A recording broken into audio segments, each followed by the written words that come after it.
De uma forma geral, as pessoas, se não estão conscientes ainda, elas sabem sobre essa importância, essa preocupação com os resíduos que são gerados, né?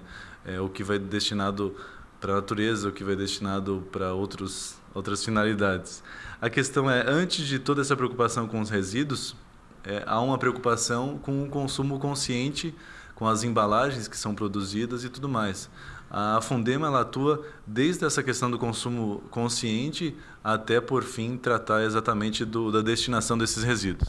Sim, na verdade, desde 2010 nós temos um trabalho bastante forte em relação à questão do consumo consciente, porque antes de separar e destinar corretamente o seu material, né, o seu resíduo, o seu lixo gerado, você tem que se preocupar em reduzir esse consumo, utilizar somente o que é necessário, reutilizando os materiais que são possíveis de serem reutilizados e, por fim, o que for gerado de resíduo, então, ser destinado corretamente.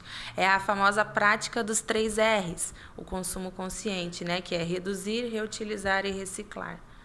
Certo. E com relação a isso, vocês fazem um trabalho de conscientização desde os pequenos. Os pequenos estão mais atentos para essas questões? Eles levam essa informação para dentro de casa depois? Sim, as crianças são ótimos disseminadores dessa informação, porque eles acabam fiscalizando a família e cobrando as atitudes, né? Desde recusar uma sacola, por exemplo, na padaria, que às vezes você vai comprar apenas um produto pequeno, né? Ou um pão que já vem embalado, e você acaba levando sem perceber. E as crianças cobram dos pais esse tipo de atitude.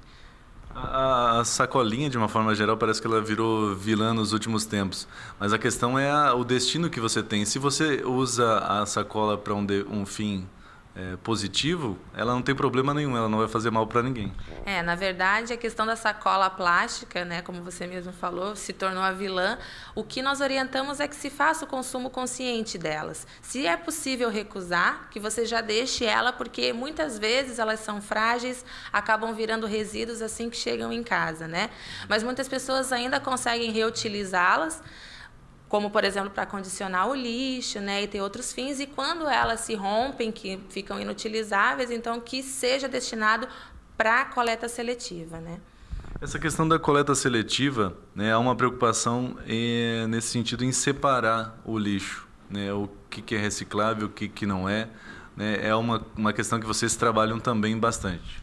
Sim, é importante que as pessoas façam a separação correta do que é reciclável e do que não é reciclável, justamente porque o material reciclável ele segue para cooperativas, né? São pessoas que vão manipular esse material e precisam que ele tenha uma condição mínima, né, de qualidade para que o trabalho deles tenha também um nível de qualidade bom. Então, a pessoa separa em casa, o que não é reciclável segue para o aterro sanitário, de onde não sairá mais, né? E o reciclável, então, vai para as cooperativas e é separado. Então, as pessoas podem separar recicláveis e não recicláveis, né? E os recicláveis são principalmente as embalagens de papel, plástico, vidro e metal, encaminhando para a coleta seletiva. Mas essa questão da separação ainda há alguns erros que são cometidos, né? Mesmo sendo papel, mesmo sendo plástico, às vezes nem sempre ele pode ser reciclável, dependendo da condição que ele se apresenta. Sim. No caso do papel, por exemplo, o papel com gordura, ele já não é um material considerado reciclável, né? Então, esse infelizmente, acaba sendo encaminhado para o aterro sanitário.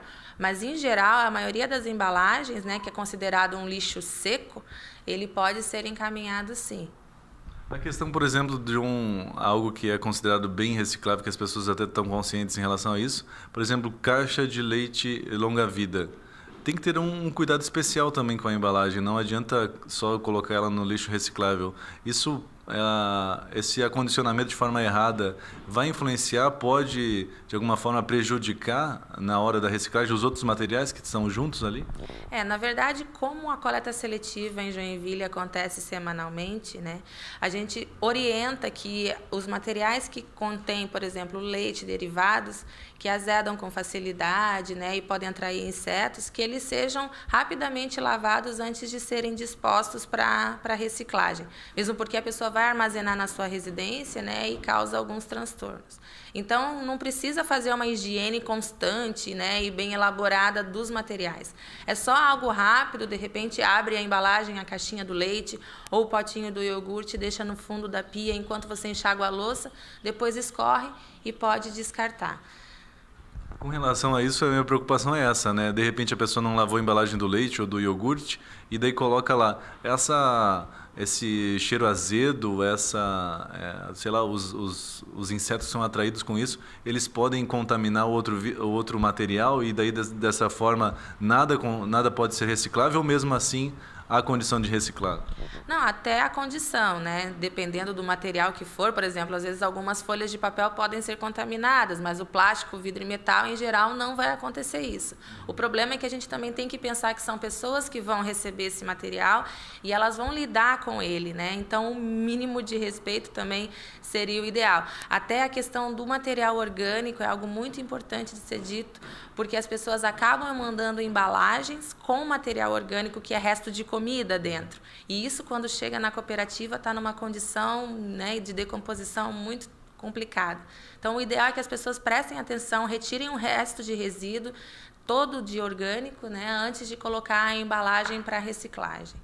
Mas que esteja batida essa questão do tempo de decomposição dos materiais, dos produtos pela natureza, vale ressaltar, né? Se você dá o descarte correto, né, esse produto pode ser reaproveitado, mas se ele cair na natureza, ele vai demorar muitos anos até a natureza assimilar aquele material, além de, claro, prejudicar o ambiente como um todo. Sim, nós temos a estimativa do tempo de decomposição de alguns materiais. A sacola plástica leva mais de 100 anos.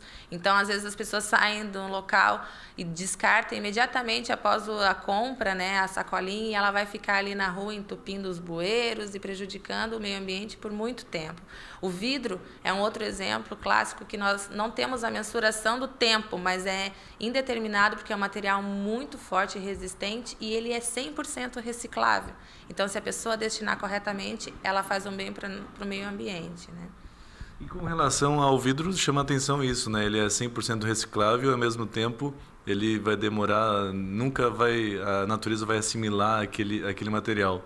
E, de uma forma geral, ele não é muito focado nessa parte de separação ou de reciclagem, porque ele não tem um valor agregado muito grande. Parece que eles são mais preocupados, por exemplo, com o alumínio, que tem retorno e tudo mais. Essa separação que você faz e deixa na frente da casa para a coleta seletiva levar, se por acaso ela for coletada por outras pessoas, isso é correto, é incorreto, é o mais interessante ou não? Qual que é a ideia de vocês em relação a isso? Na verdade, existem pessoas que trabalham informalmente, né, com a reciclagem. E aí existe também um problema social, porque muitas não têm a orientação correta e às vezes separam na própria residência, gerando outros problemas, né? Então, o ideal é que se acondicione corretamente para que o caminhão da coleta seletiva recolha o material e leve para as cooperativas, né, oficiais que já tenham uma condição e uma orientação de trabalho melhor.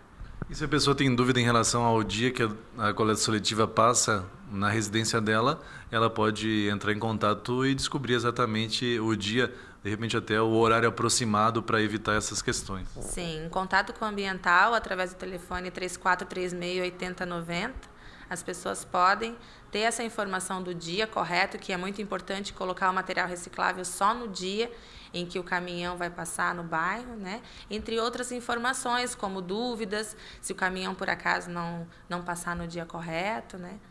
Outra questão que eu quero focar bastante é a questão da própria separação. Parece que alguns materiais eles são vistos como descartáveis e vão para a questão de reciclagem, mas nem sempre são. Então, tem alguns exemplos que até nos materiais de vocês apresentam isso. Me chamou a atenção aquele plástico filme para fechar embalagens, por exemplo. Eu acho que se a gente perguntar nas ruas, as pessoas não vão saber exatamente, né? Mostra isso aqui é reciclável, isso aqui não é. As pessoas têm dúvida, isso mostra que vocês têm um trabalho enorme ainda pela frente. Sim, na verdade, alguns materiais eles acabam com o tempo se tornando recicláveis, né, devido à abertura do mercado para a compra do material reciclável, né? Como é o caso do isopor, por exemplo. Então, constantemente a gente tem atualizado, tem feito materiais para distribuir nas escolas e nas nossas ações, né, em palestras, para manter as pessoas atualizadas sobre essas informações.